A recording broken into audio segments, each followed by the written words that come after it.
So the color you picked to wear, it matches the background. Hello, everybody, and welcome to Series Shenanigans on the Let's Talk channel. I'm Valerie Lorraine, your host, and to the other side of me here is our producer, Quentin Ford. What's up, Welcome. Val? Hey, it's been a week. Life's been lifing on me, but I'm still here and I'm still smiling, so feeling like a Who winner. who we got joining us tonight? We have the amazing Heath Allen. I'm very excited to have a great conversation with him. He's got an amazing Instagram presence and TikTok presence, and I can't wait to find out more about him. Think we can get the show banned?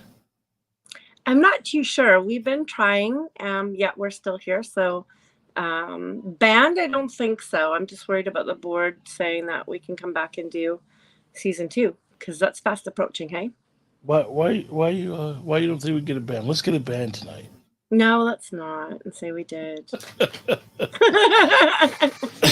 We get it banned. We'll see. I'll see how things go. Maybe I'll play something crazy and do something just to sabotage. You know what? You ever meet those people who sabotage their own success? Right? Are you trying to Oh, give me like an extended holiday? oh yeah, that's like the worst, right?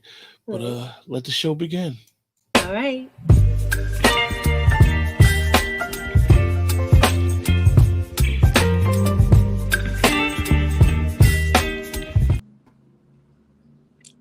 Hi, Heath. Welcome. Hello. Thanks for having me.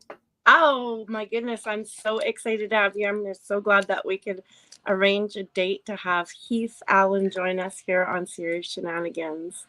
That's one of my favorite words, shenanigans. So Is it? It's a fun word to say, right? I actually own the URL shenanigangsters.com. Ooh, that. I'm going to have to check that out. It's nothing now. It used to be a podcast I did with my friend Brian, but we only did about 22 or 23 episodes. And now he's a super busy guy with family and a great actor, real busy doing acting jobs and stuff. So it just kind of life took over and he didn't have time to do that every week anymore.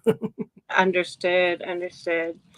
Well, in a short answer, tell us who Heath Allen is. Not too short. Man. Just not too long. Primarily an actor and a musician. Those are kind of my two careers because, they're both unstable. So, they always tell you have a good backup career. So I chose an unstable backup for an unstable career. I was just going to say that's smart like that. Well, that pushes you to absolutely make a success out of at least one of them, right? That is true. It's not like, I have a background also. There's many years I worked some IT jobs and things like that, and worked in the QA department for a couple of video game companies over the years. So there are possibly things I could fall back on, but I'm not equipped for the 9-to-5 life anymore. I've been a freelancer for so long that even the last real job I had, I loved it. It was a great company. And I liked my job and everything, but I felt like I called it my padded prison because it was a real comfy prison. It was nice, but it was still a prison, and I wasn't doing what I loved, and I still felt like anxious that I have to work 40 hours a week, and that doesn't leave a lot of time for like going to auditions and doing commercials or movies or whatever. Absolutely. Okay, well, you led me right into my second question here. So you're a musician and an actor. Tell us where your love of performing came from. I came from a family, like my mom was in community theater before I was born. Okay. So literally the moment I was born, she was toting me in a bassinet to her theater rehearsals at our local community theater called Stage Center in Bryan, College Station, Texas, my hometown. And most of my life, from about the age of 5 to 18, I grew up in a house with my mom, my grandmother, and my mom's youngest brother, who was only about, like, if I remember correctly, like 4 years older than me. So he kind of was, he sort of had like an older brother relationship with him. Okay. And he was very musical. My mom was musical. She sings. So there's always music around the house. I think he was probably one of the biggest influences, because I definitely remember him playing like lots of Beatles records and Billy Joel records and things. It got me into that. And he taught me my first couple of guitar chords. And then I just started putting on records and learning everything off the records. And we had a piano in the house, so I started teaching myself that too. And so it was just a real kind of artistic household and family. And my mom was always super supportive of that as well. Mhm. You know, when I started acting when I think my first stage performance was when I was like 11, Okay. and she always supported whatever I wanted to do, which is a huge gift because I've seen so many instances where that's not the case. Right. And she never pushed me to like go any particular direction. It was like, well, you know, you need to go to college first and then you can maybe pursue, you know, it's like whatever I wanted to do, she was behind it. And she's like, whatever you want to do makes you happy, you know?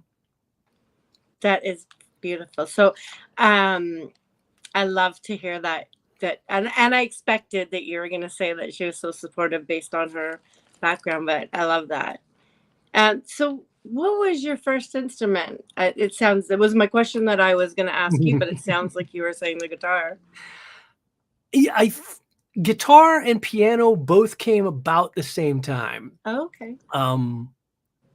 Yeah, because like I said, we had a piano in the house since like my mom learned to play piano as a child on that piano. So it's the same piano that's still in our house. So it was always there. And in fact, my mom still has that piano to this day in her house. And it's funny because if you look at it, all the keys are chipped on the edges. And that's from where I, as a child, tried to play the piano with Lincoln logs. And I used them like drumsticks on the piano keys, chipped all the piano keys up. And so it still sits in my mom's living room as a reminder. I'm like, hey, look at all those chipped keys. I messed your piano up. But it made for a great story, right? Who are your inspirations in life? Oh, wow. Not just musically, but just in general. It's wide open question. You know, the first one that comes to mind, which it's weird. I don't hesitate to talk. I'm an open book, but I know there are certain things that have Eckhart Tolle is one. I love Eckhart Tolle. And I know, you know, it's like some people view that and they're like, immediately hear, they're like, oh, new age, woo woo, law of attraction crap or whatever. And I'm just like, I've never been a religious person at all. Like I don't adhere to any specific religion. But I've always been a spiritual person where I felt a connection to people or in the universe at large or energy or whatever. And in fact, as much as it's kind of a joke, I always thought Star Wars kind of got it right with the Force. I'm like, that's not too far off, I think, just sort of an all binding energy. But Eckhart Tolle was the first thing my friend, I mentioned Brian earlier, his wife, Akasha, is one of my best friends as well. And she had recommended it to me many, many years ago. And it was the first thing I'd ever read that just resonated with me. And I was like, yeah, that makes sense to me. This makes sense to me. And it's, it's real simple stuff. It's just kind of about positivity and just like kind of putting, it's lots of people talk about it in different ways and frame it in different ways, but it's basically kind of that, whatever you put out there is kind of what you're going to get back sort of thing, to put it real simply, which is another reason why, like, one of my favorite all-time quotes is if I had to pick like a mantra, is I often quote the Beatles song, The End, that final line which says, and in the end, the love you take is equal to the love you make. Right. And it's just like, it just felt right to me, because I do feel like a lot of times it's just weird how that works. Like if you live from a place of lack, or like if you live from a place of believing like, I think people don't like me or whatever, then it's kind of self-fulfilling in a weird way. I was just talking to my friend Brian about this yesterday, in fact, about how I have an ongoing theme of my entire life of sort of feeling a bit like an outsider and sort of like someone who, bit of like an undiscovered treasure, or someone who like, just that people don't connect with me like I want them to, and I think a lot of that has to be because I feel that way about myself. Yeah. Do I subconsciously put out some kind of energy that then makes people go like, no, maybe I shouldn't talk to him, or he seems a little distant or aloof or whatever, when it's not that. It's that I'm someone like, I don't want to bother people. As soon as I know I'm welcome, like as soon as we become friends, then I'm like, oh, I'm all. But until I know, you want to talk to me and I'm welcome in your world as a person, I tend to just keep to myself and be like, well, I don't want to bother people, you know. And I think that can, if you don't know me, you might be like, yeah, he's a little cold or he's a little distant. Yeah. Like, oh no, I just didn't want to bug you. I mean, right. Especially because if I do like people, I don't have the normal ramp up of like a little. If I like you, I'm like, let's be best friends and hang out. I'm sorry. I mean, obviously from your page, I know that you're funny, but, and I'm connecting to those statements because I can be like that as well. So I really understand where you're coming from. You know, I'm a little bit, I call it treading around the edges, right? Like, I need to warm up to people. And, you know, in my personal life.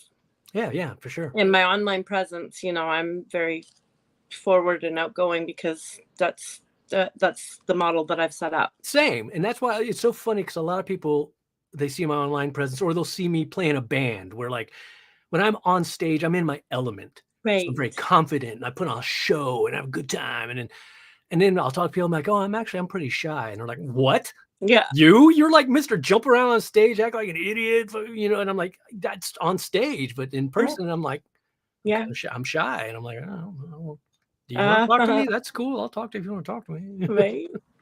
I love that because it's just so connecting for me. I feel you right there. Tell us about a defining moment in your life that was a game changer. You know, I'm just going to go with my gut. First thing that came to my mind, which is in my acting career. This was back when I still had an office job at the time. So I had to kind of pick and choose, you know, because anytime if I needed to go to like out of town for an audition or something, then I'd have to take a vacation day to go do that. Okay, right. And if I booked a job, then I would have to take a vacation day to go do that job. I had done lots of work for University of Texas here in Austin because they have lots of film students. And so they're always putting out casting calls looking for people to like help their student projects, or there's directing classes there, and they'll need to like, for the directing class, they'll need like cast some actors, do a little scene, perform in the directing class. Sometimes they'll film it. So there was a time when I was doing a bunch of that. I called it my going to the gym. Because it's just like I was a better actor for because I was acting all the time. Mm-hmm. And there was a student thesis film that I really liked. I really liked the story. I really connected with the character. I was like, oh man, I really like this film. I hope I get it. So I auditioned, and then they wanted to have me come to callbacks, where they kind of their final selects. And they wanted to get everybody they were thinking about as their final candidates and sort of mix and match them and see like who played well with each other and things like that. Well, on that same day, my agent called me and was like, hey, we've got a straight to callback commercial in Dallas. And it's like a national commercial. And it was basically, you know, if I had booked it, would have been like some pretty major money. Oh, wow. Now, given, you know, the chances of booking that, especially when it's national ones that big, even though I was going straight to callback. So basically that means I bypassed the first round of auditions. But still, the chances of me booking it were pretty low, probably. So I had to choose, like, do I want to go to this callback for this little student film that I really like, or this big commercial that could be a huge payday? Right. And the reason I call that moment is because I remember feeling very much like this was a fork in the road where I'm telling the universe what's important to me. Do I want a career chasing paychecks, doing stuff I don't really care about, or a career doing stuff I'm actually into that may not be paying nearly as well? Right. And so I took the student film, and I did not book it. so you know, I knew that was a danger. You know, there's no guarantee, but I still feel like I made the right choice because that's been my entire career forever. I've always told people, like, money, we all got to pay bills. That's a fact. But money has never, ever been the focus of my career. It's never been like, okay, well, how can I monetize this? How can I, okay, well, I got this skill. Well, how can I make money off it? You know, it's always just been about following my whimsy and doing what I want to do, what I'm inspired by, what I think sounds fun or interesting.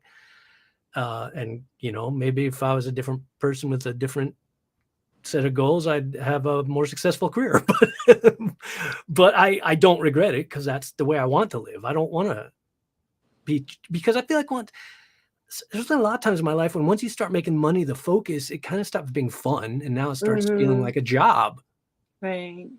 And that's that. And yeah. And the universe chooses to take care of us when we make choices that, we're following the choice of, this is going to be really enjoyable. Mm-hmm. So I found that the universe tends to take that into consideration, and really, not making, like you said, tons of money through the national, but you're making a good amount that carries you and helps you pay your bills. Nice. Totally I love agree. that answer. Is there something that you're working towards, like a future endeavor that you'd like to share with us? It's so funny. I sometimes feel bad because I don't necessarily have a long, a very typical question people ask all is, oh, where do you see yourself in 5 years? Where, and I remember times when I've been dating people, and they were like, well, where do you want to be next year? What do you want to see? What kind of goals you have in your career? I'm like, I just want to keep doing what I'm doing, right, but more, bigger. A fair answer. Because I do have goals, like in that, I would love to be in, more in quantity, as well as more in higher profile things. Here in Austin, Texas, where I live, most of the stuff that gets cast here is very small. Like if a big movie or TV show comes here, they've usually cast the leads out of like LA, New York stuff. And the stuff they cast here tends to be what they call like day player roles, which will be like, the security guard who's got 3 lines, or the doctor who's like, well, I have to tell you, your results aren't good. And then that's your part. Yeah, right. That's the kind of stuff you're going to generally get cast for here in projects. Now, the opportunity for leads is more in like the smaller indies and the student films. So yeah, I would love to see the hard part about a career in the arts is it can seem like you're very stagnant. I definitely remember, it's a very common feeling I have still of feeling stagnant, of like, man, have I grown at all in the last 5 years? Or am I just treading water doing the same thing I was doing 5 years ago? Mm-hmm. But if you really zoom out and look at the macro, it's hard to quantify, because in a typical like office job, it's easier to quantify because you have things like, oh, you got a raise, you got a new job title. Oh, and now you're the vice president, and well, now you're making this much money. Right. So it's easier to be like, here's the progression. Yeah. And in the arts, it's harder to see that. But I thought back, and I was like, there was a time in my career when I was doing a lot of free work, and I'd be like, ooh, a paid job, that's great. And now, like, I don't hardly ever work for free anymore, unless it's, a friend of mine who I want to help out with a project. But it's like, oh, so that says something. Yeah, that's progress. Yeah. And that I almost do exclusively paid work now, and have people seek me out for things and ask for different projects and things. But it's hard, because it's a business of rejection. And it's real easy to feel like you're not getting anywhere. And like, what have I done with my life in the last 10 years? I'm still doing the same kind of crap I was doing 10 years ago. And to feel real discouraged. Yeah. But I'm someone who tries very hard to frame things positively and to definitely keep a perspective on gratitude. Mm-hmm. And this is another thing me and Brian were just talking about yesterday, of it's so easy to like look around you and be like, oh man, I'd love to have the career Brian has. He's working all the time, whatever. And oh man, my friend so-and-so just got cast in this film. What? I didn't even get to audition for that, man. But time and time again, I've had people, that's my perspective. I've had people tell me that, like, I want what you have. Like, I envy where you're at. Like, I see, to me, it seems like you work all the time and you're in all these projects and movies and bands and cool stuff. And I'm like, oh, well, yeah, I mean, you're right. I guess I am. I guess I do have a really good life. I don't have a day job. I'm doing what I love. And so it's human nature is such I hate this about us, but it's just built into our DNA that wherever we're at, we'll readjust our sights and we'll go, well, now I want this. And then you get here and you're like, well, now I want this. Right. And you're never done. It's never good enough. And it's so easy to always feel like, I don't want what I have. I want this other thing. Exactly. So it's real important to me to be like, I'm very, very blessed for what I have. And it's a weird balancing act that I've had conversations about when I've had philosophical conversations with people about how, like, well, how can you be satisfied with what you've got and still have goals? Because if you have goals, isn't that saying you're not satisfied with what you've got? And I'm like, no, it's not. You can be happy where you're at, but still go, oh, but that doesn't mean there's not other places I want to go. Exactly. It just means I'm not unhappy where I am. I will talk for, I'm a verbose talky person. Well, but that's what makes a good talk show, right? I think that that's really well put, because, you know, we have to find gratitude in where we are. And I strive for that daily, sometimes hourly, but then it can be real hard. Right. But then that doesn't mean that we're just going to sit in that, because if we don't keep on moving and we don't keep on working towards the next thing or the next project, then if we don't keep on trying, you know, one of my favorite quotes is, this too shall pass. And in this moment, I can't remember who said it, but it was some famous actor. Oh no, his name will come to me in a second. But, you know, whether it's good or bad, this too shall pass. Eckhart Tolle has a passage about that. That's from a monk or something, but exactly what you're saying about good or bad. Yeah. This is going to pass. It's going to pass. So enjoy, right? If it's good, enjoy it right now while you got it. Yeah. If it's bad, well, it'll be gone. Yeah, exactly. And so, you know, we can live in gratitude, but we can't assume that it's just going to be like this for the rest of our lives. Yeah. So I love how you captured that. Tell us how surprised you were to know your audience is really partial to your purple shirts. And before you answer that, I have to let you know that I was writing my questions out and I couldn't find a pen downstairs. Yeah. And as I'm writing the question, I realized that I'm writing it in a purple Sharpie. It's so serendipity. Purple is definitely your thing. It is my thing. It's one of purple and green are my two favorite colors. I mean, I was surprised, but I was also like, well, I did it to myself. I've explained a couple, because I've had several people who comment on my videos kind of asking, like, what's the deal with the purple shirt, man? And I was like, it wasn't intended to be a deal. Right. What happened was, like, I have a drawer full of multicolored shirts that I consider like just my everyday sitting around the house when I'm not worried about looking good, dressing up, whatever. Just I'm sitting around the house. I'm gonna wear a t-shirt and some shorts. It's Texas. It's 110 degrees. Stay cool. And then at one point, I had heard about, I don't know if this is true, if this is apocryphal, but I'd heard that both like Albert Einstein and Steve Jobs, like people like that, would just have a closet full of the same outfit, because then it required none of their decision-making energy. They don't got to decide what to wear. Like every day I'm putting my signature suit on or whatever. And that's true. I've also seen lots of studies about how generally that's why we start finding willpower harder later in the day, because you literally only have like a finite amount of what I call decision juice. Right. And every decision you make through the day eats up a little bit. What are you gonna have for breakfast? Oh, you know, you're gonna go here for lunch. You're gonna for, oh, you know, are you know, you're gonna do.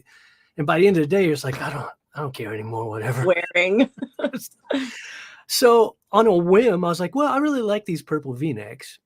I was like, I'm just gonna get like 6 of them that I can just rotate, you know, and that way I'll always have a clean one. And then until I do laundry, and if I run out, I'm on my last purple shirt, time to do some laundry. And just kind of like them. And it was almost like just a weird experiment. And I'm not gonna lie, like I'm gonna tell you the truth right here, all right? Yeah. Tell you Perfect. We like that. Especially when we get on in questions. I don't know if I've ever revealed this part of this secret before. Okay. It's also because, you know what? Sometimes I don't want to change shirts. And I don't necessarily want people knowing I've been wearing the same shirt for 2 days or whatever. And I'm like, well, if I got 6 of them that I just constantly wear, you don't know. You don't know. Did I change shirts or is it the same purple shirt from yesterday? Because when you're online, I tease people all the time relentlessly on some of my shows when I know them quite well if they're actually wearing pants, because all we can see is from here up. I'm like, so did you get all formal today and wear pants? That's what I love about ever since the pandemic hit. Auditions have all gone virtual now. Right. So it's all taped auditions now, which has its pros and its cons. But one of its pros is I don't generally have to put on pants for auditions.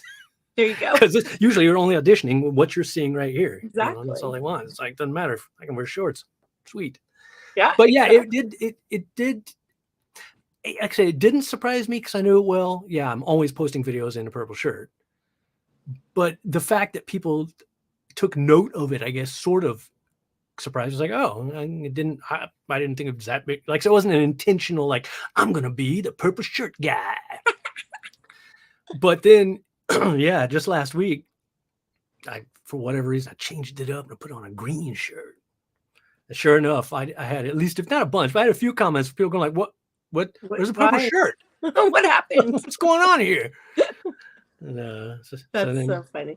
I got enough a kick out of it that it became a question. Yeah, no, it has amused me as well. I to the point where, like, when I did change shirts, I was like, I considered for almost like, do I need to go put on my purple shirt before I record this video? Are people do I want to deal with knowing I'm going to get comments going, exactly. Why are you wearing a different shirt? It was a game-changing decision there that you made. So I decided, you know what? I need to shake it up. I'm going to shake it up. People need to get used to the fact that I don't always wear a purple shirt. There's more in your drawer, and sometimes you feel like experimenting now. I'm going to take a second here and I'm going to welcome everybody to the room. Thank you so much for joining us, whether you're watching us live here or whether you have joined us on replay. We are so happy that you have joined us here with Heath Allen.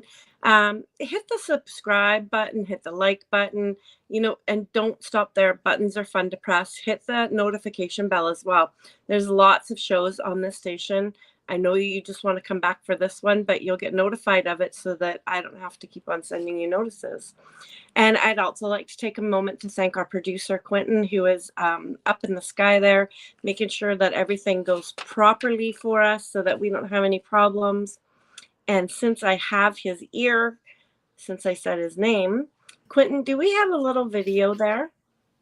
Do we have a video that you've got? No. No. That was a grumpy no too. All right, we're just going to continue. Sent me a video? Pardon me? You sent me a video? Yes, I did. When? Today? No. Oh boy. Okay. That's okay. I'll let you do that and I'll ask my next question. All right. So this is one of my favorite questions. It's my favorite question because if I was asked this question daily, my answers would change every single day. So off the top of your head, if magically 3 people, you could have access to 3 people to enjoy a meal and a great conversation with them all throughout history, whether they're current or past for however long, who would you ask to invite to dinner? it's gonna be a tough one. I know, right? I feel so much pressure in these questions. I was like, oh God. There's no wrong answers. Just gonna go with it. Just gonna go with it.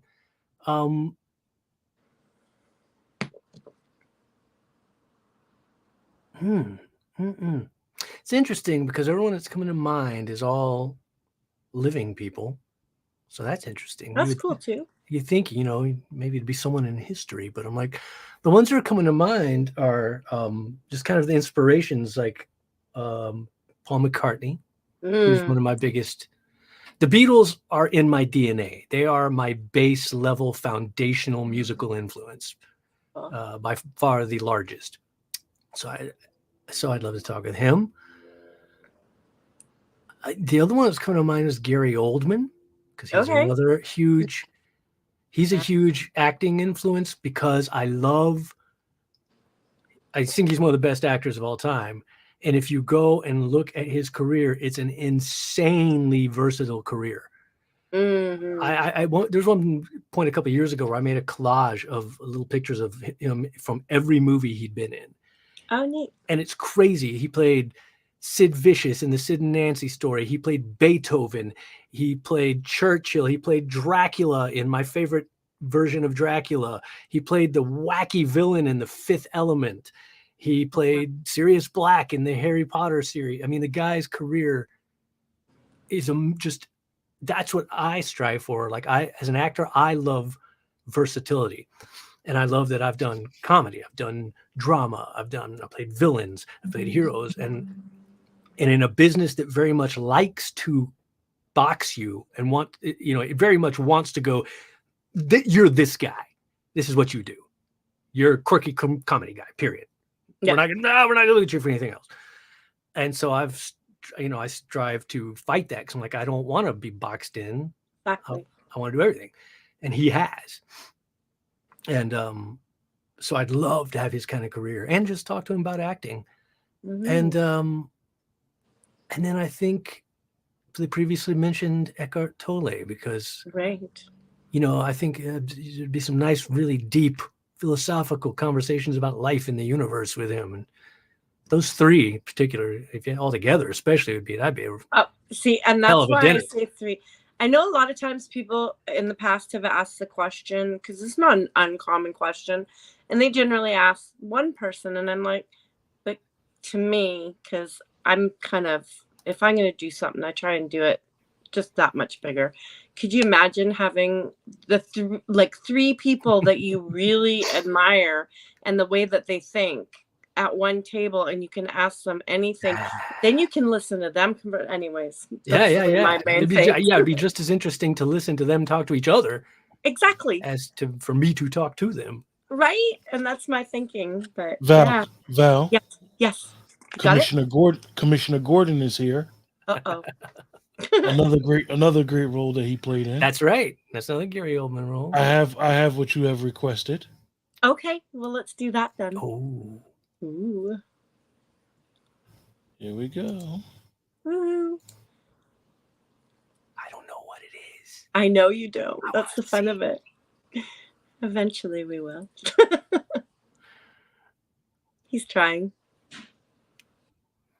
It's called, but sometimes to get something out of your head, you got to get it out into the real world. Adult content warning if you want to bail out now. To the window, to the wall, till the sweat drop down my balls, till all these bitches crawl. Skeet, skeet. One that started it all. There you go. Gotta love it. Wow, we always like to throw something out there for people on replay, especially if they're not familiar with your page, and some that kind of ties it all in for the questions. So just a couple more questions on the serious side. When life gets hard, as we know it always does, I like to call it when life gets to lifing, what keeps you going?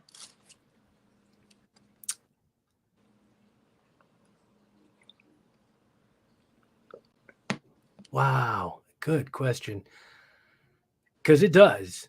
As great as my life is in a lot of ways, which again, perspective, pretty damn great. But the flip side of that is that I have said many times that I don't think a day passes that I don't want to quit this industry. It's so hard and it's so full of rejection. And it, just like we're talking before, it can just be so frustrating in that so many times you never know why. Okay. And the whys are so out of your, usually it has nothing to do with you, which is even more frustrating because it's like, there's not even some actionable thing you could do where someone goes like, well, what you need to do is be a better actor or whatever, half the time it's nothing to do with you. It's like, oh, well, it turns out they like this guy looked better next to this other person they cast or whatever. Yeah. And yeah, it's just pretty much what I said before. I just try to reframe, and instead of focusing on the negative and the things that I don't have and the things that are not going right, focus on all the things I do have, because I don't like I said before, I don't like that. I feel like it's in our nature to take things for granted. Mm-hmm. I don't think that makes you a bad person. I feel like that's somehow just baked into our DNA. Right. And maybe that's a survival thing. I don't know. Maybe that's what strives us as a species to always trying to be better and things. So it can have good effects of always wanting to be better and, can continue improving or whatever and evolving. But it can also make you feel never, always not content with wherever you're at. And so I try to focus on that. I meditate twice a day. Nice. And in general, I think as in, maybe this is part of being an artist or whatever, but I feel things very, very strongly. I'm a very passionate individual. And so like, the highs and the lows. And so I think it's very important. The great thing that I'm blessed with is even in my lowest lows, which I have talked about online because I feel it's important to be transparent about stuff like that because there's such a stigma with mental health and a stigma with depression and a stigma with, it's all kinds of things related to that can make people feel very alone and feel like they're the only ones going through this or, they're broken because they feel this way or whatnot. And so, especially the type of person I am, I think it's more important that I talk about it because so many people are kind of surprised to learn that I've been through very dark times. Like, oh, really? You seem like very positive, funny guy who has fun. And so I think it's even more important to know that. Yeah. Despite how it seems, I've been real low at times in my life. But, and there's, I think that mine has always been circumstantial though, as opposed to chemical. And I know, some people, fight their own brain chemicals. And when it's like, oh, well, why are you unhappy? What are you unhappy about? And it's like, I don't even know. There's not a reason. It's just people's brain chemicals sometimes. And I don't think that's true of me. I think it's circumstantial. Like I'm sad because I went through a breakup or whatever, something like that. And so one thing that always made me sort of realize that that I had it good is that I even in my darkest times, I never lose that. Even if part of me kind of goes like, you know what, if I went to sleep tonight and then I didn't wake up tomorrow, that'd be okay. That's as bad as it ever gets. I don't ever truly not want, there's that other part of me that's always there too. It's like that. Well, no, but I do want to wake up. I do. Right. I want, there's things I want to do with my life, and I do want to enjoy however many days I have left that we don't know.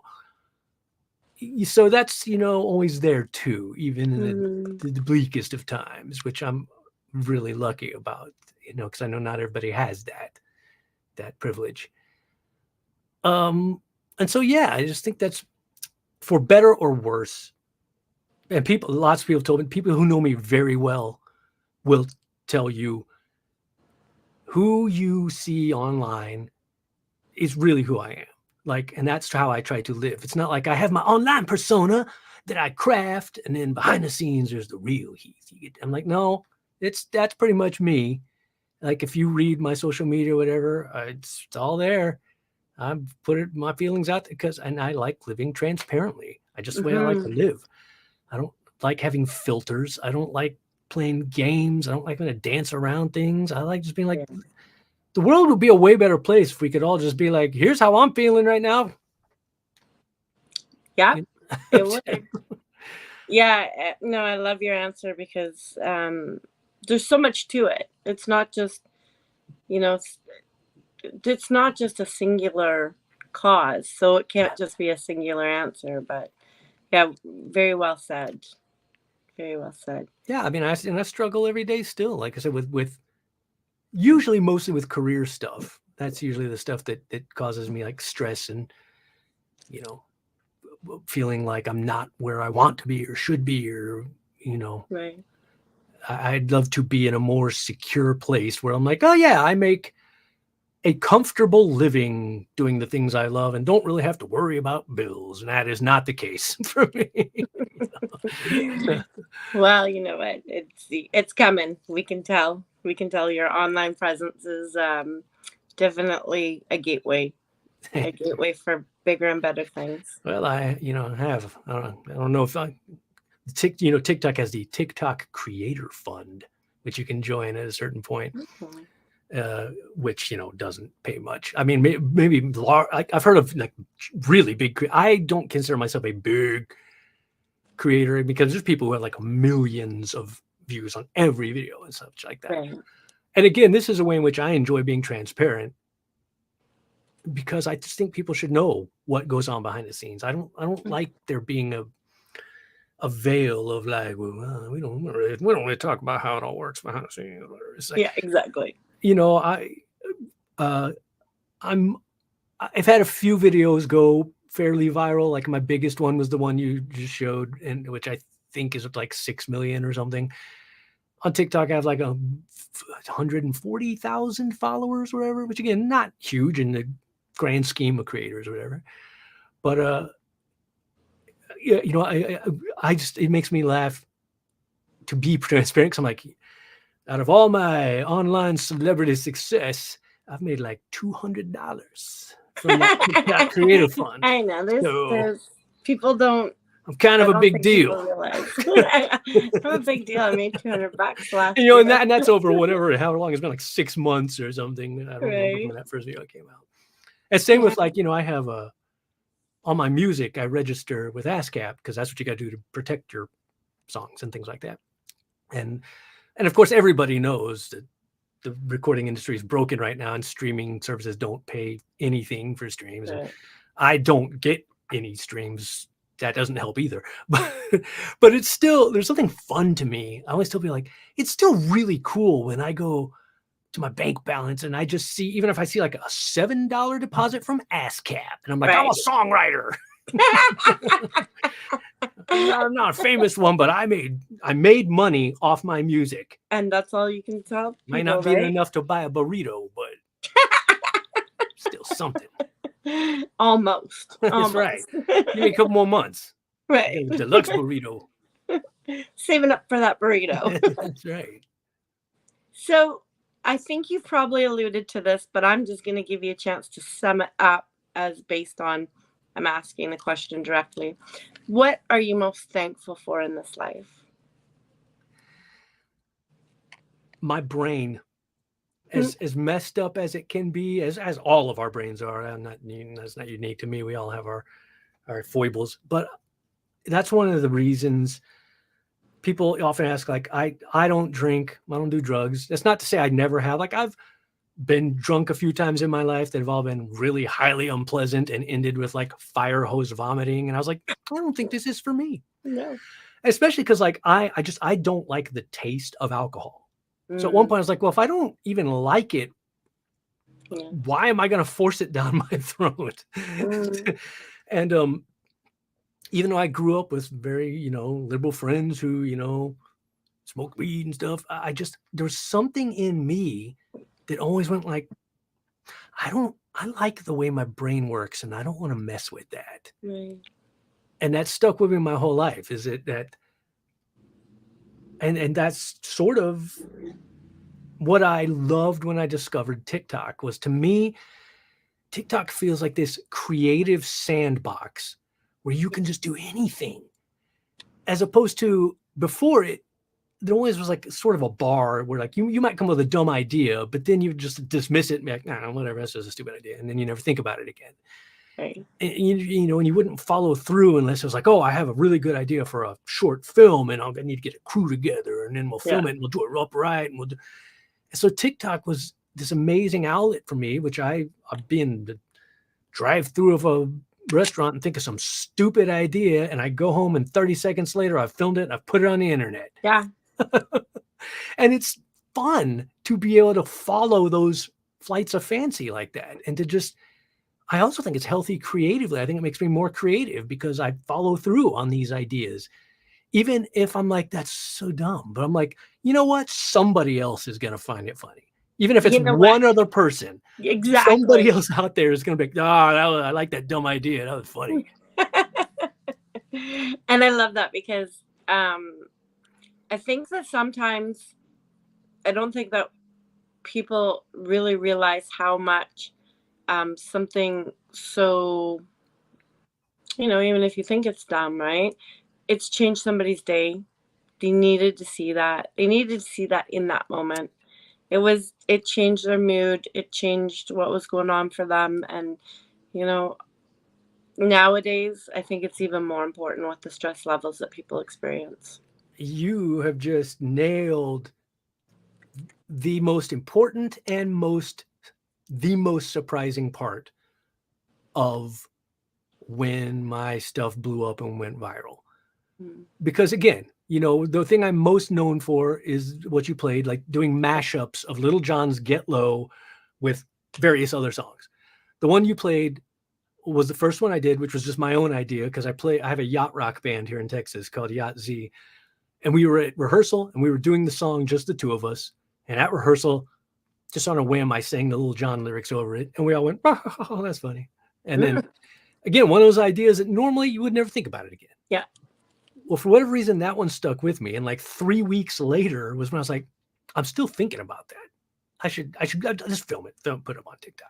It'd be fun. And that's the one that blew up.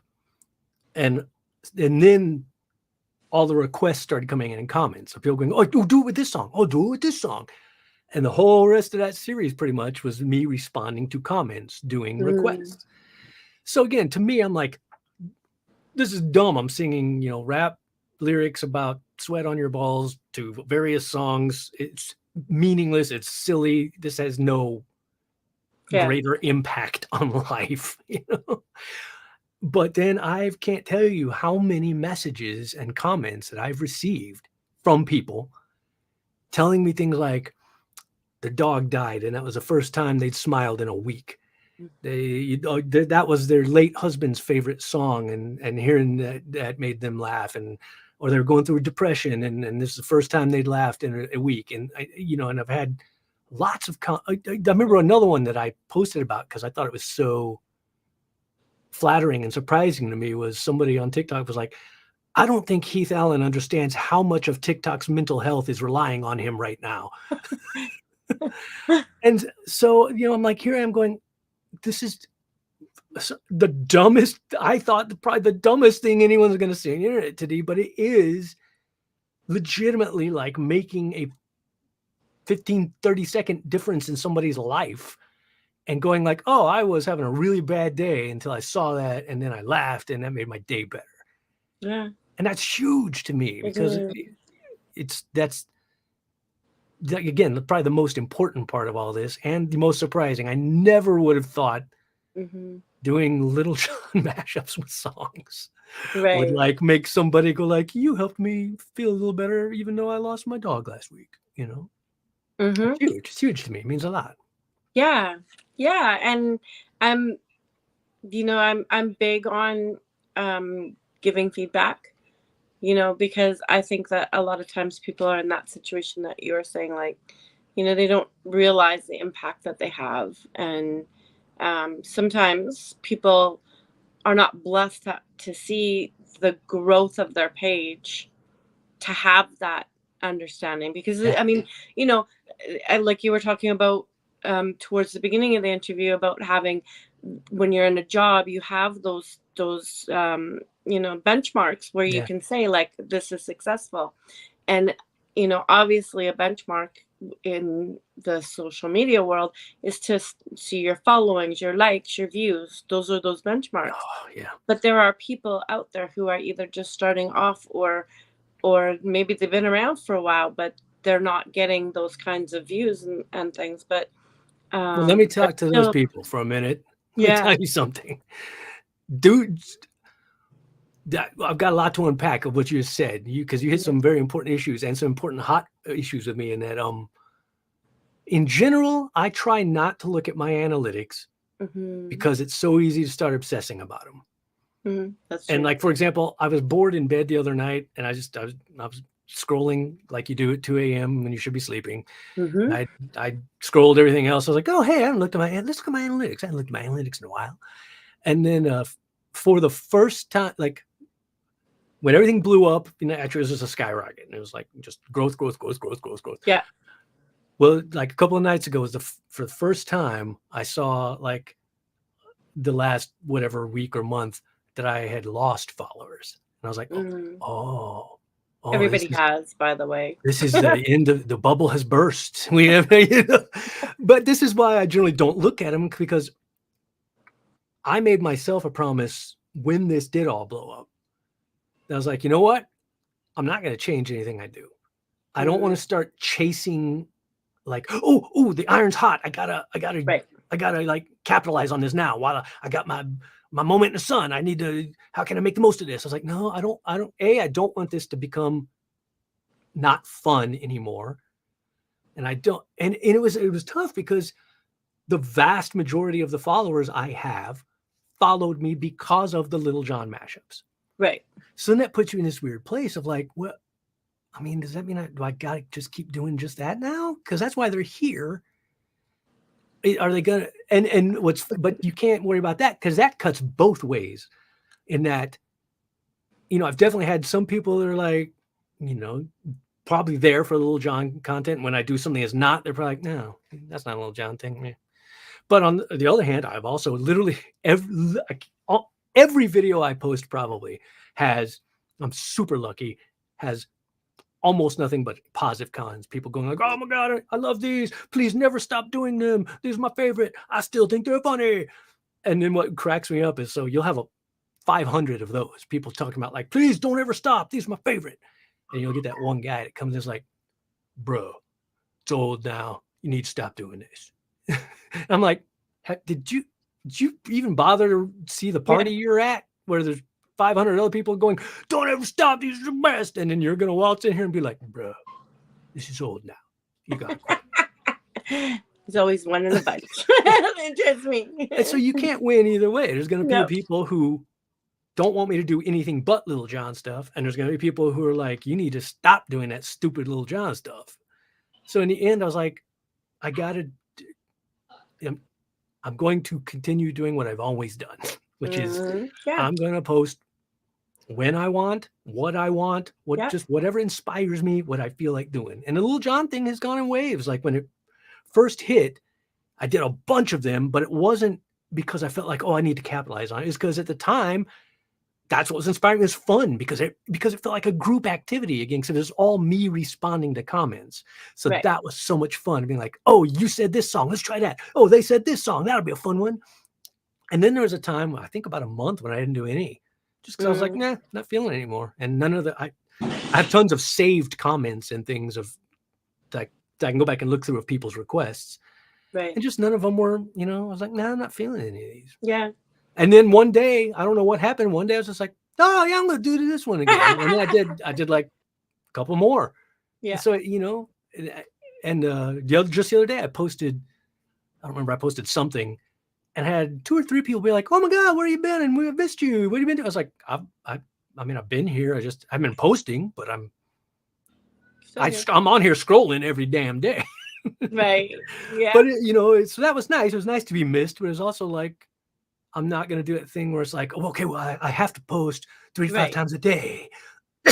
Or it's like, no, I'm going to. No, man. And again, maybe it depends on your goals. If I were a more savvy business person, I'd probably care more about analytics and be like, well, this one worked and this one didn't. Maybe do this more. Or, prime example, that first one you just played, every day, I get several comments saying, you got to release a full version of that. You got to release a full version of that.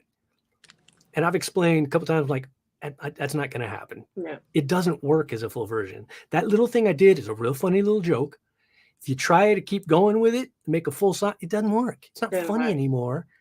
The lyrics, the Little John song, if you look up the lyrics, there's like 2 tons of lyrics to that song.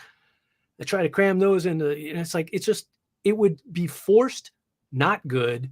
Right. And I think people think they want more because, like, I love that little piece. It's so funny. I want a whole song. I'm like, you really don't. You don't. I trust me. You don't want a full song. It would be Leave so it with bad. the professionals. You just want that chunk.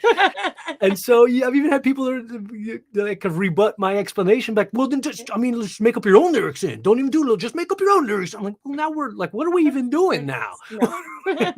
That's not what this is. I'd rather just focus on, if I'm going to, I also have my own songs. You can go listen to those. I've got tons of those on the internet, including funny ones, regular serious music, That is just do what inspires me rather than go like, and again, that's a chance where someone else might have gone like, oh, this is a real opportunity. I've got thousands of people every day going, please make a full version. If I make this, I'll probably make some good money off that because it's so in demand. I'm like, right. But to me, it would not be something I want to do or felt inspired to do at all. It would be something I forced out because everyone's asking for it. And I just don't think that's a good way to work. No. Forced is, when we have to force something, my experience is there's very, very few times that something that is forced comes out well. So we have to, and I love to hear that you're saying like, no, and you're being true to how you feel as opposed to pandering to what the audience wants. It's not that we don't want to give them what they want. No, absolutely. That it's not, that it's not going to be what they hope it's going to be. No, on the other side of that, I mean, I'm a people pleaser. So I actually feel bad when I have this collection of all these songs people have requested. And what really makes me laugh is, again, the kind of behind the scenes, how the sausage is made, is I get lots of comments as well. People going like, oh my God, it's amazing. You can make this work with anything. And I'm like, no, I can't. You should see the list of songs I haven't done because it doesn't work. Right. I do the ones that work well. And so it appears like this illusion is that I make it work with anything. It's like, no, it's because I only do the things that work. That's fun. So we're at the part of the interview where we're going to switch it up. All right. But so what I do at this point is I let you know that, well, for starters, I want to say I've had a great conversation with you for the serious side. And I'm looking forward to what comes next. As am I don't even know. I know you don't know. That's the fun part for me anyways. But this is what I always do in the transition part of this interview is I thank you so much for joining us. And I offer you the mic that if there's something that you would like to let the audience know or something I didn't touch on or if you want to let people know where they can find you, any of those kinds of things, I'm offering you the mic for a few minutes while we transition into the funny side. Yeah. Well, first, let me say I'm easy to find. My name on the screen. That's the only thing is tricky spelling of Allen. It's Allyn. I'm at Heath Allen like everywhere. If you Google Heath Allen, you will probably be overwhelmed by results and be like, that's too many. It's too much. You stop putting things on the internet. Too many things. But actually, to finish the thought, when I started, when you were saying the people who maybe don't have the platform or, Oh, right. something I always say, like it reminds me of award shows. I have very mixed feelings about, like, we have some local theater awards called the B.19, which is kind of like the Oscars, but for local theater. And just like the Oscars, just like any award show, there's one winner. Then there's like 4 people who are nominated who didn't win. And then there's everybody else who wasn't even nominated. Right. So it's tough for me because it's not like I don't think you should recognize your peers. It is cool. But I also have mixed feelings. I'm like, but I feel like it makes a lot more people feel bad than feel good. You got one person like, yay, I won. And then a whole bunch of people going like, oh, I guess I'm not good enough. Right. Yeah. And so I always say, like, there was one year that I won one of those, to humble brag. But in my speech, I kind of said basically that I was like, look, if you're lucky enough to be in this position and win, like, absolutely enjoy it. I'm not saying don't enjoy it or be like, well, everybody else is saying, like, enjoy it. Just don't let that be the icing on the cake and not the meal. Don't let that be the sustenance you need to validate yourself as whatever, an artist or whatever it is you do. Because if you depend on outside validation, you're always going to be starving. Because it's so rare. Mm-hmm. And the same with anybody who's doing anything, but specifically we're talking about social media and stuff. If you feel like, oh man, I post stuff all the time, but nobody ever sees it. I don't get any likes. I've got like 10 followers, whatever. Yeah, everybody starts there. And what goes viral is so random. Mm-hmm. That's why it always cracks me up when you hear people talk about, like, let's make a viral video. I'm like, you can't do that. You can make a video and hope. You can't make a viral video. And like for me, I've been on TikTok for years. Right. And up until this, I think before this blew up, I don't remember exactly, but I had maybe like 1,000 or 1,500 followers on TikTok. Mm-hmm. My videos routinely got 100 to 200 views. Yeah. And even now it cracks up because, like, there's the thing I'm known for, but there's the other part that goes like, I've got way better stuff on TikTok than that. And then it's got no views. What's going on? And again, you just don't know. You don't know. In the same way, there's lots of people on TikTok who have millions of views on everything who just, talk about their day and go like, hey guys, I fed my dog today. And then it's 2 million views. And I'm not, that, by the way, that's not me like bagging on those people or whatever. I'm just different. You don't know what's going to connect with someone else or what it is about those people that makes other people go like, no, I like that person. I feel a connection. I like watching their videos. It makes me feel good or whatever. And you nailed it. I couldn't have asked for somebody to say it better than you just did, because sometimes it's very apparent and other times it feels so nonsensical that there is sometimes a pattern that you can follow to find some growth. And but everyone will try to tell you that on there's, here's how you become viral on TikTok. You need to do this and that. And that's like, but it's not even viral. That's just, it's growth, right? But then there's these viral things that happen and it's non-predictable because, taking it back to what you said, like somebody saying like, let's make a viral video. There's trends that tend to go viral, right? Like pranks or certain, things that people are all doing that go, but then they don't all go viral. That's the thing that people don't understand. They're like, oh, well, we're going to do this trending video and we're going to go viral. No, you're going to make the trending video and you might go viral. Well, and that's why, when people talk about whatever, how do people get to where they are? Famous actors. Oh, how'd you get to where you are? And while that's an interesting conversation to have, you can't follow anybody else's path. It's not going to go to the same place. No. I could tell you exactly every step I made in my life to get where I am right now.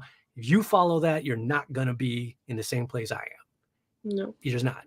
and that's what's frustrating, is because we, especially in artistic endeavors, you want someone to give you a magic formula, to be able to tell you, here's the steps you need to take, this, that, and you'll be where you want to be. And you can't do that. There is no magic path that anyone can give you. So if I was going to say anything, it's just like, just be true to yourself. Mm-hmm. Do what you're doing. Keep on doing it. Yeah, persist. I've heard this many times, but most recently, I listened to a really great podcast called Dead Eyes. Have you heard of this podcast? Yes, I have. Oh, it's so good. It's about this guy who got cast on Band of Brothers 20 years ago. Then the day before he was going to film, he got a call that Tom Hanks saw his audition tape and thought he had dead eyes and needed him to come re-audition. And then he lost the part that he'd been hired. Right. And there's a whole thing to that. But anyway, I heard an interview with Tom Hanks where he said, and again, I've heard this from lots of people, but one of the most important ingredients is persistence. Yeah. Be the person who's still doing it when everybody else has quit because it's hard and it sucks and you're not getting where you want to get. But if you're the one who's still doing it, then eventually you're going to get something, get somewhere. Exactly. And on that note, it's a strong possibility that quote that I came up with, "This too shall pass," was Tom Hanks. So how's that for a roundabout? Very possible. I'm pretty sure it was him. I would have to be reminded myself by the person who told me. He is awesome. I love Tom Hanks. He's great, isn't he? He is. Okay. We are gonna see if we can what we can come up with this shenanigans part of. Yeah, right. So basically, again, because of obviously we're virtual here, just a bunch of questions and some goofy prizes that you could or could not win. Our big disclaimer on this channel is that we don't cover shipping and handling. So if you really want it, you're gonna have to get back to us on that part of it. It's nice you be transparent up front about that. It's right. Good. That's the part of it. All the cards on the table. All right. So very first question. What is the most embarrassing thing you have ever worn? That's a hard question because I don't really get embarrassed. Oh, okay. But I just thought of an answer. I did a film. Well, my very first feature film that I was the lead of was a film called Deadly Obsession. Oh. And I believe you can probably watch it on Amazon. I would not recommend it, but you can. In that film, spoiler, I'm a serial killer. And at one point, I had to do like this ritual over one of my victims, just wearing like a little loincloth. Oh, there you go. And sorry, what is that called again? Deadly Obsession. Deadly Obsession. Perfect. You know what? I'm gonna go back. I'm gonna go back and look because it's quite possible that I might have watched that. Anyways, so I had to wear a loincloth, and I have very bad body image issues to begin with. Even though like that, I was in better, way better shape than I am now. But I just remember the costumer getting up close and personal with my nether regions because she had to check to make sure that nothing was like poking out. Right. And I just remember that was the point at which my embarrassment kind of broke. Right. And I'm like, I can't even be embarrassed anymore while someone is 2 inches from my crotch, making sure nothing's hanging out of my loincloth. There you go. Okay. Well, that was a surprising answer because I actually thought it was going to be your answer was going to be a green shirt. Not at all embarrassed by my undercolored shirt.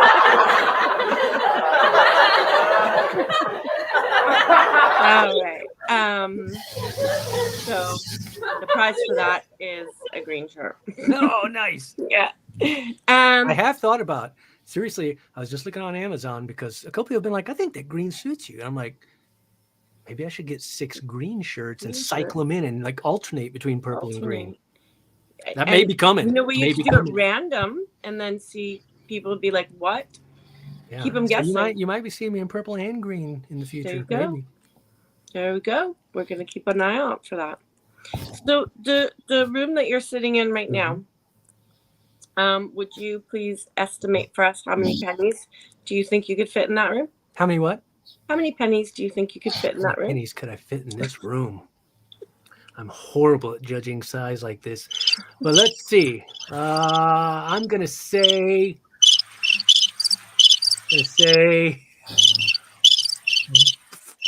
500,000 pennies. Okay. I think that might be a small room, but It is a pretty small room. All right. Well, for that, Do you have a calculator? Can we figure that out? I would not know how to calculate that. That's the best part of it. How many pennies square foot? Oh no, I need. But you would have to be like, that's a square foot just flat. But so you let us know when you get there. Holds almost 50,000 pennies. Yeah, math. I don't like it. Okay, so I think I did estimate low, because that would mean 10 cubic feet would be 500,000 pennies, and this is definitely more than 10 cubic feet in this room. So, I would think so, but yeah, just for future reference, if somebody else asks you, in case I'm going to make a bank withdrawal, I'll need to figure that out ahead of time. So for that, we have a penny for you, a Canadian penny. Ooh. Yeah, the issue is it's more polite than other pennies. The issue is that we discontinued pennies here so long ago. You'll have to wait until I find one on the ground somewhere. Fair enough. Thanks, but we'll keep in touch about that. All right, cool. Yeah. I don't think I'll forget. No, and you know what? Neither will I, because from time to time I'll just message you and let you know. I'm still looking for that penny. And how many times do you think that you have sneezed in the last 5 years? Oh my God, last 5 years. I don't sneeze a lot. Okay. Despite Austin being one of the allergy capitals of the world. Oh, I didn't know that. Yeah, we got a lot of like cedar here, and cedar fever is an annual thing. Lots of people suffer from here. Yeah, because cedar trees want to have sex in your nose. Oh, and it's not fun. Not pretty. Let's see. In the last year, let's say I'm gonna. Oh wait, did you say 5 years? Yeah, 5 years. 5 years. I'm gonna say.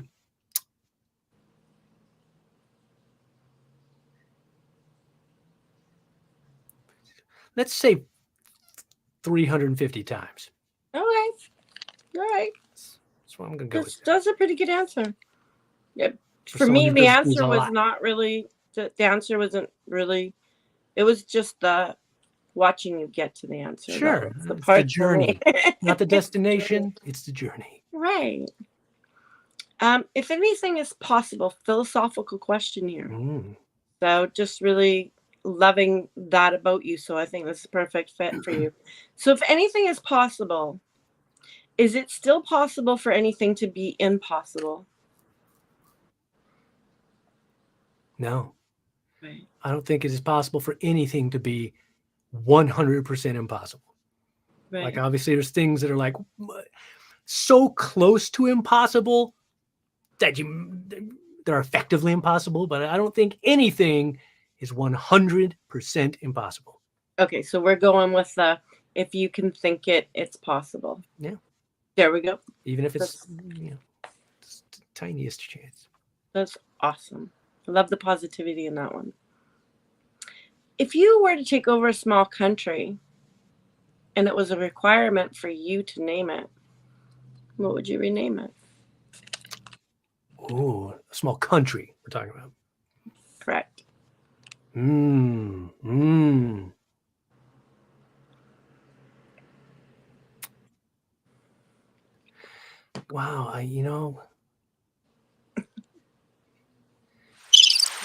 yeah, I know. Yeah, cricket. Exactly.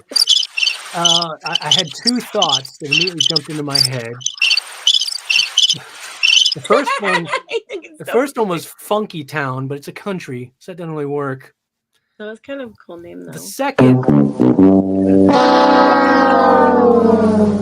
second was Heathtopia, and I was like, well, that's egocentric. How I mean, to name it after myself, that's kind of gauche. Cool, though. So that's pretty cool. I probably think on it. I mean, these are my answers right now in the moment. But had I actually do it, it'd be much more of a laborious thought process to come up with the perfect name. Okay. And so Allentown sounds like it's kind of out of question, right? It's true, probably, because then you'd be like, oh, you mean New Jersey? Like, not that one. Oh, okay. I was thinking Billy Joel, but anyway. That was what I mean. Oh no, wait, his is Pennsylvania, right? Allentown, Pennsylvania, not New. I don't remember, but there is an Allentown, right, elsewhere. Okay, well, spelled wrong. I know. How dare they? Right. Who is in charge of that? Not me. Which of your abilities do you believe are pointless? I don't know that anything is pointless. And the reason I say that is because the first thing I thought of was my ability to raise each eyebrow independently. And I can't even, I can't do the wave. Oh, well, there you go. But I'm like, even that's not pointless because I'm an actor. So that could come in handy on screen sometimes. We need a guy to do the wave with his eyebrows. I got you. I'm your man. Yeah. So nothing's pointless. You never know. You don't know. Nothing's pointless. Okay. All right. So it's good to know. Nothing of your abilities is pointless. I like that answer, actually. Okay. I'm going to do my best. Not lyrical. Not, well, sorry, I shouldn't say not lyrical. I am, I tell people all the time, not a singer. Nobody apparently wants to hear me sing, no matter how much joy I get out of it. So what lyric comes next? Skeet, skeet. Depends on which skeet skeet it is. I believe. Are we allowed? Can we have profanity on this podcast? I hope so, because that's the answer. Yeah. If it's the first skeet skeet, then it's goddamn. If it's the second skeet skeet, then it's motherfucker. There you go. Okay. Well, now I took creative license in my covers and used whichever one fit the best. And you have to. That's the way it was. And it was a remix, so it's allowed. Yeah. My own thumbprint on it. I love it. What's the strangest thing you have ever done to meet a deadline? Ooh, strangest thing I've ever done to meet a deadline.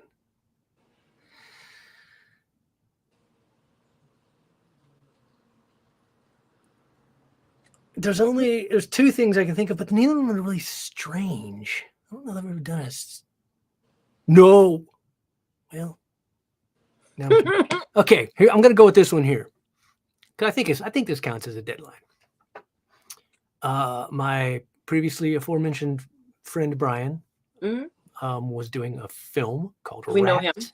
Yes. And I was house sitting, as I am wont to do quite often these days. And I'm a vampire. I'm always up super late. I'd just taken a shower, gotten in bed, was scrolling on my phone. Brian called me at 1 a.m. I was like, hey, man, I'm on this film. Would you like, they need someone to be an FBI agent. I was like, okay, cool. When would they need me? And he's like now. We're filming overnight. And the guy who was going to be the FBI agent, something happened. He can't be here. And I was like, well, do they have costume for me? Because I'm house sitting, so I don't have like a suit with me or anything. He checked with wardrobe and they're like, yeah, he said they got a costume for you. And I was like, all right, I'll be there in about 20 minutes. And I drove about 30 minutes to Pflugerville, Texas, north of Austin here, and waited around until about the sun was coming up, and they had to get this shot before, like, oh no, sun's coming out. It's supposed to be night. We got to get this. So we got my shot like the last thing right as the sun was coming up. And then I had to come back for another day of shooting and then some reshoots. And now I'm in a lot of the movie. So that's also a good lesson about not saying no to adventure. Because I thought about it. I was already in bed and I'm like, it's 1 a.m. and do I want to like drive to Pflugerville right now to film overnight? And like I'm on it. Thing. But then I thought to myself, I was like, this is what I love. I love acting. Yeah. That's what I love to do. I'd be stupid to say no to this opportunity to be in a film. Right. And so I did. Okay. Yeah. And I love that answer. And I love it was ended up being a great film. Look for Rats, the film. They're on Instagram at I believe, at Rats the Film. It's going to be a weird, crazy, cool, wacky, gory film. Okay, I'm in. Even though it's an easy name, I'll probably have to. It'll be me in a couple months going. Remember you were talking about that? What was it called again? Rats the Film. Rats the Film. All right. If you had a penguin for a pet, what is the best trick you would want it to do? I'd love to have a penguin. They're so awesome. Right. It'd be really cool if we could do like a little coordinated dance, and I could wear like a top hat and some tails. That would be fun. Maybe if we could do a synchronized Little John mashup of some kind with my pet penguin. That would be viral. Come on. I was just gonna say, now I'm rooting for you to get the penguin, and I'm pretty sure that it would be worth it. Viral, and absolutely. I can guarantee you, like, just in the law of nature, you'd have enough for that burrito. Yeah. Right. Although I gotta say, I imagine penguins probably don't make great pets, and B, penguins probably really don't like Texas, where it's really hot 8 months out of the year. You'd probably be foregoing the burrito and spending the money on ice for the bathtub. Yeah, I probably need to. You know, I probably need to move. I'd have to move where the penguin was, I think. Maybe. Go visit. Maybe have a summer home. Yeah. So I got one more question for you. This is one of my favorites because I always love to hear what somebody's going to come up with. So you are now a thief. Who told you? We found out. However, you only steal things that make people's lives, your victims' lives, just a little bit, unfortunate. Oh, okay. I see what you're saying. You're messing with them. Right. I thought you were going to, for a minute, I thought you were going to say, I only steal things that make their life better. And I was like, ooh. What would that be? I see what you're saying. It's just like, it's like an inconvenience. Yeah, exactly. So it's just like inconvenient, not like you're like, I steal their car. That's huge. Yeah. That's horrible. Yeah, you're just going to steal things that make their lives a little bit inconvenienced. All right. Taking their phone charger. Yeah. That would do it. I could hear a lot of swearing in those people's future. Yeah. Taking a phone charger. I'm trying to think. I'm trying to think. Three's good. I'm just trying to think of 3 things. Phone charger. That will annoy them. Taking their remote control. Oh, yeah. Oh, or the batteries. Just the batteries out of the remote. Nah, because then they could replace those too easily. Yeah, that's replacing the remote a little bit harder. You've thought about this. I'm a Machiavellian mastermind. And I see one more thing, and then I'm gonna. I'm stealing their favorite snack out of their fridge. Because I mean that's, you go, ooh, I'm in a mood for some chocolate chip ice cream, and you go to the fridge, like, what? Where's my chocolate chip? I was in a mood for some mint chocolate chip ice cream, and it's gone. Who ate it? Yeah, right. And then the fight's on. Yeah, these are good answers. So for this.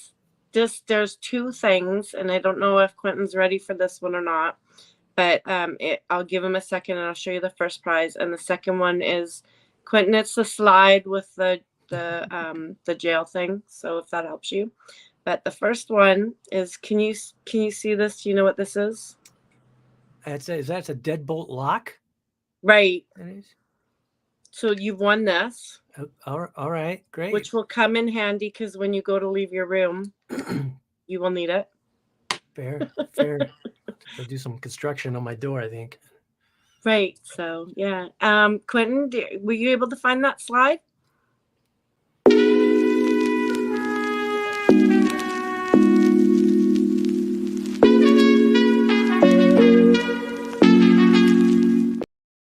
If you were to get arrested and hand that off, but you're free to try. Yeah, I mean, I wonder if anyone's ever actually tried that with a police officer. I don't know, but it would be fun. You can keep it in your wallet. Well, yeah, I'd probably be fairly safe because I'm a old white guy. Right. And they'd probably just be like, sir, no. I'm not accepting this. I have an orange. It's just his legal tender. In the Monopoly world, damn you. Exactly. Maybe it'd make a cop laugh enough. They'd be like, "Hey, all right, you got me. Not that big of a deal. All I've made my right. quota for the month. You can go. I'm just gonna tase you a little." Now we're even. So, you know what? We've had so much fun. I'm just about to offer you the final prize that we always offer everyone who comes through our show. So we'd like to give you an Amazon card from the Let's Talk station. So I just have to talk to my producer there who has the ear of the board. So Quentin, how much did the board approve this week? 26.5 cents. Thank you, sir. Ooh. So we're really proud to That's be able more to than a quarter. I know, put that to a cheap burrito, but well, you know, it's Amazon, so I don't know how fresh your burrito would be, but maybe some of the makings for I it. think maybe get a plushie burrito. There you go. That would be fun. Yeah. It's like the burrito you can keep around forever. You just can't eat it. Unless you you can have a cuddle it. dog, and then it'll be wrecked in a minute. Why do you sleep with a plushie burrito? Why don't you sleep with a plushie burrito? There you go. That's exactly why. These are good questions. I'm ready. I like them. We've just had so much fun with you tonight. Just, blast. you know, great conversation, really interesting, and just, you know, I was so excited when you agreed to come on the show, and I'm going to be even more excited when I get to sit back after and watch the replay and hit on some of the fun stuff. I appreciate you asking me. It was a lot of fun. Absolutely. Absolutely. So we're going to sign off now, and then, but please don't go anywhere. Thank you so much. I do hope that you enjoyed this show, this series, Shenanigans. This is episode 19. So whether you got to watch this in the room with us with Heath Allen, or whether you get to watch this on replay, we thank you for joining us, and it's been a pleasure. We will see you again next week. Bye, everybody.